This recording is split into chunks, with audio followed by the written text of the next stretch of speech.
All right, hey guys and gals, it's Brian with Goose Gear. We are in a brand new Chevy Colorado.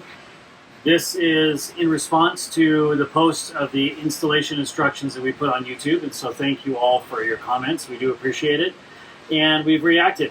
So one of the comments we had in the instructions was that people did not like this gap here, and it's not something we were super excited about as well. But with all the comments we got from everybody, we decided, you know what, let's make some fill panels. So we've actually made fill plates that go on top, and they are optional, but they will come with every kit. And if you already ordered a kit and you have it, then you can contact us and we'll ship you a set just so you have a complete finished product. So these are going to go up here, and I'm going to go into the installation instructions now. So because of the design and because of the access, a little bit funky, but you're going to basically take a pencil, a mechanical pencil, or a skinny Sharpie. And what you're going to do is you're going to take this piece and you're going to set it right here, and you're going to line it up with the edge of the seat delete here. And you're just going to reach in here and you're going to mark this extrusion. Put a bunch of marks there, marks there, marks there.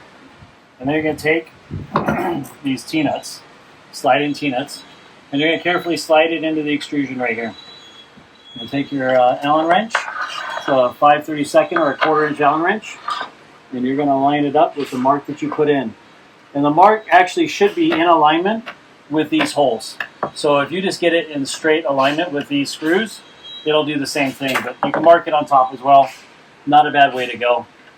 And then you can take this one, slide it over, right next to the mark. This one, now be careful, of course, you don't want to drop it in there, so just be careful because they'll fall in there and they'll be there until you take the whole seat delete out.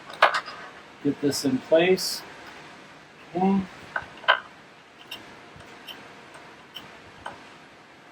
Alright, so now we're going to take this top fill plate. We're going to take our 3/4 inch long screw. We're going to drop it in. Okay, so use the tool, the Allen wrench, to go in. Get the T-nut so it's centered, and then put the screw in, and then tighten it down. And it might take a little bit of work, so this is not exactly super easy to do because the T-nuts can slide in the extrusion a little bit. So it may take a few times to get it right, but just a little bit of patience and you'll get there.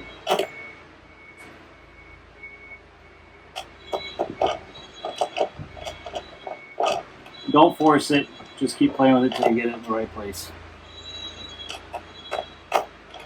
There it goes.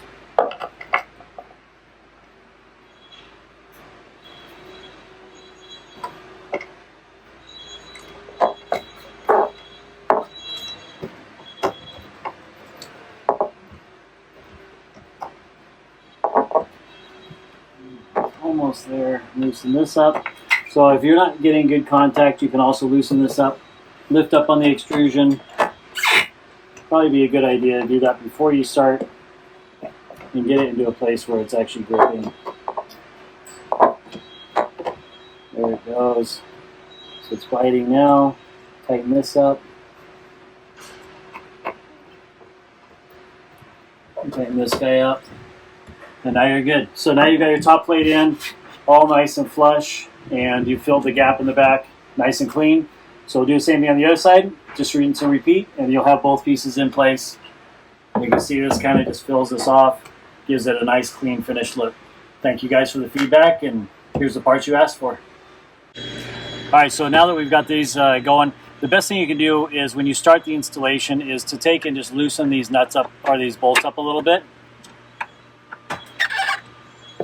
Just a little bit, and then pull the extrusion so it's all the way at the top. And then tighten it back down. This will make it a lot easier to install when you go to put the nuts in, because now it's flush with the top of the plate and it'll be easier to put everything in it. Plus it'll give it a nice clean square top plate. That's it.